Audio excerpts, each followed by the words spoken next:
What's up, everybody? Jay here with Jay's Backyard Cooking. And today we got a bird and we're gonna hang it in the pit barrel using this deep fry hanger. Let's get into it.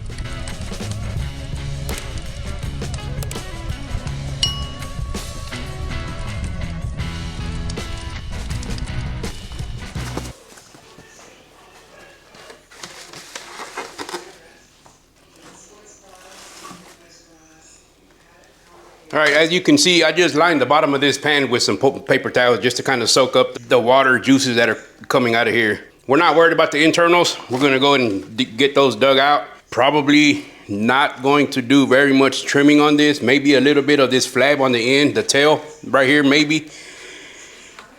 But other than that, this is gonna be pretty cut and dry. We are going to pat dry this just as much as we can.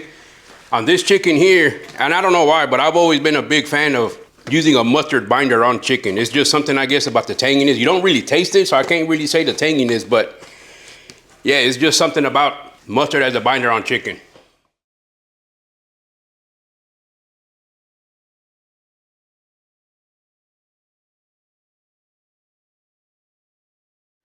All right, so again, as far as the chicken prep goes, what I'm gonna do though is I'm gonna go ahead and season one whole side, and then I'll slide it through the chicken hanger, and then I'll flip it over. I'll do the other side. That way I can kind of hold it up off the table, and then I'll season that side, and then we'll stand it up. Again, just a healthy dose of mustard. No really measurements or anything to go off of. Just, again, we're using it just as a binder. And because I like mustard on chicken. So as far as seasonings go, salt to your liking. Again, no real measurements going on here. Just make sure you get a good coat. Pepper. Make it look nice and pretty. And paprika. It's yeah. This is gonna give it that nice color and a little bit of extra oomph. We'll get that. Like I said, we'll run the hanger through.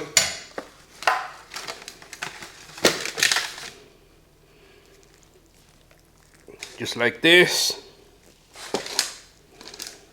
Wash your hands. We'll coat this side.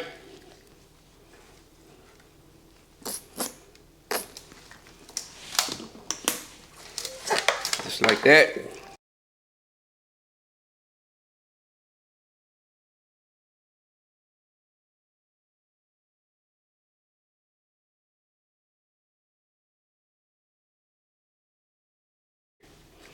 Now I'm going to go ahead and get the paper towel out. And then we're gonna stand this baby up.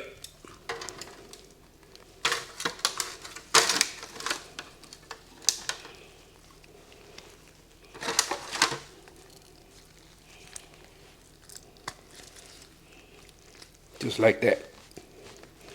I have a feeling on this one I may have to get some butcher's twine and hold it up. That way it stretches out. That's probably what I'm gonna do. Yeah, that's what I'm gonna do.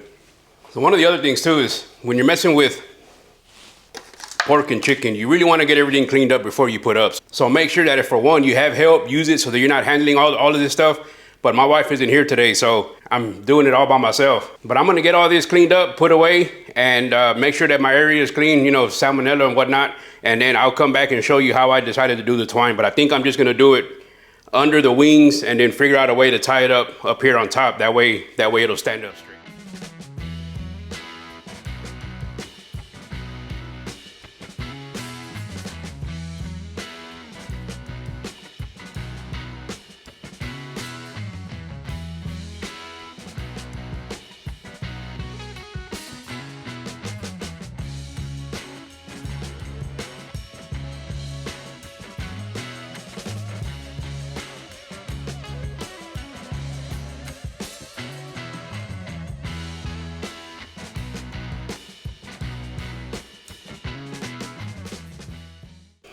It ain't pretty, but that's what we're looking like. Front, back,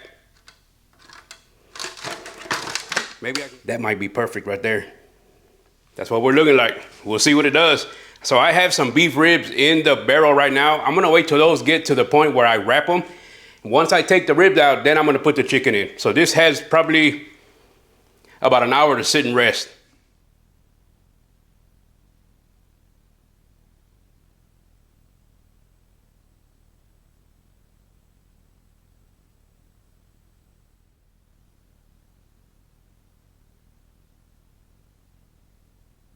All right, here we go. Me and my experiments. I hope this works. So the rib that I had in here, I already took them out. I put them in the Traeger. Now we're gonna hang the chicken. I wanted just the chicken in there without anything else so that I could get the full experimentation process going. I just wanted to see how long it's gonna take to get it done in the barrel by itself. And hopefully my string job here works. We're gonna put it in, see how long it takes.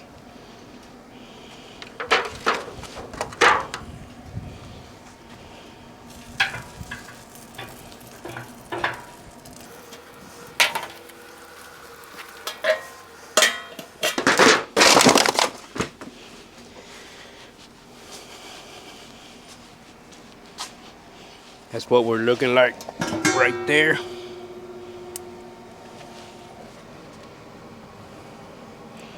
I'm just gonna get this temperature probe that I had in the ribs a while ago, and I'm gonna shove it right down into the breast of the chicken. That's it. Come back and check it periodically, see how long it takes. All right, just checked out the chicken. We're temping about 153 internal. Barrel's been running at about 260, somewhere around there. The chicken does have some really good color. I'm going to pull it at about 160. And then I'm gonna wrap it in foil paper and then put it in the cooler and let it finish coming up to temp. Beautiful color. Look like that skin crisped up really well. And plenty of charcoal down there. I wasn't planning on doing the chicken today, but I knew that I had loaded it up too much with charcoal. Decided to run the HEB to get the chicken to kind of help burn off that fuel, but we're still gonna have a lot of fuel left over. So we finally got the chicken up, internal temp to 160. Told you I was gonna pull it at 160. I'm gonna wrap it in foil paper, one of these foil tin pans. Wrap it in foil, throw it in the cooler, and let it sit there for about an hour or so. It'll continue to cook and get up to 165, which is where it needs to be. So let's get this off. I tell you, it's got beautiful color to it. Let's get all the gadgets off. Turn off the old ink bird. The butcher's twine held up pretty good.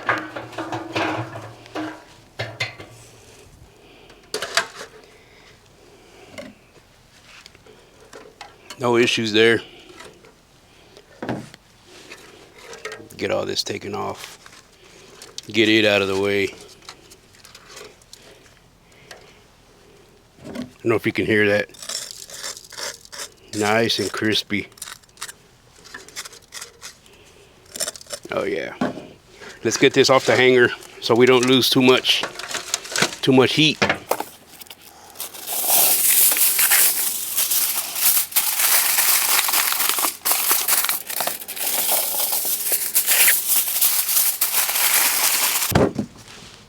We're done.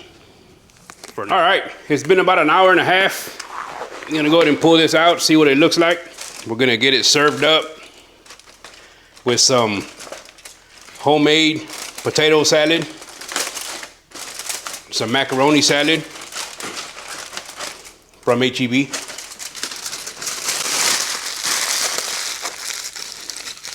And look at the color of this bird. It is fall off the bone. Excellent flavor. So if you like what you saw here, please do me a favor and hit that subscribe button. Hit that like button and comment below. Anything helps. We'll see you next time. You know, folks, sometimes the cook doesn't go quite the way you plan. I thought I was just smoking a simple bird in the pit barrel, but before I knew it, I was staging a full-blown bondage session, turning this episode into 50 Shades of Yardbird.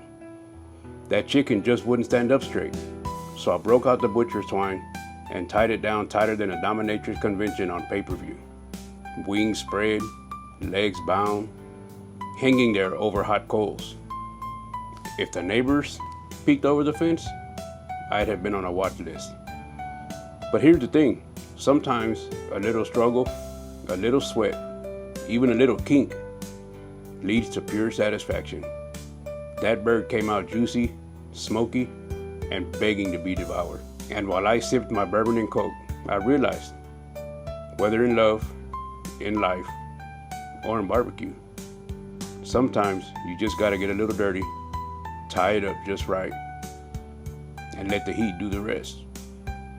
So until next time, keep the grills hot and the seasoning simple.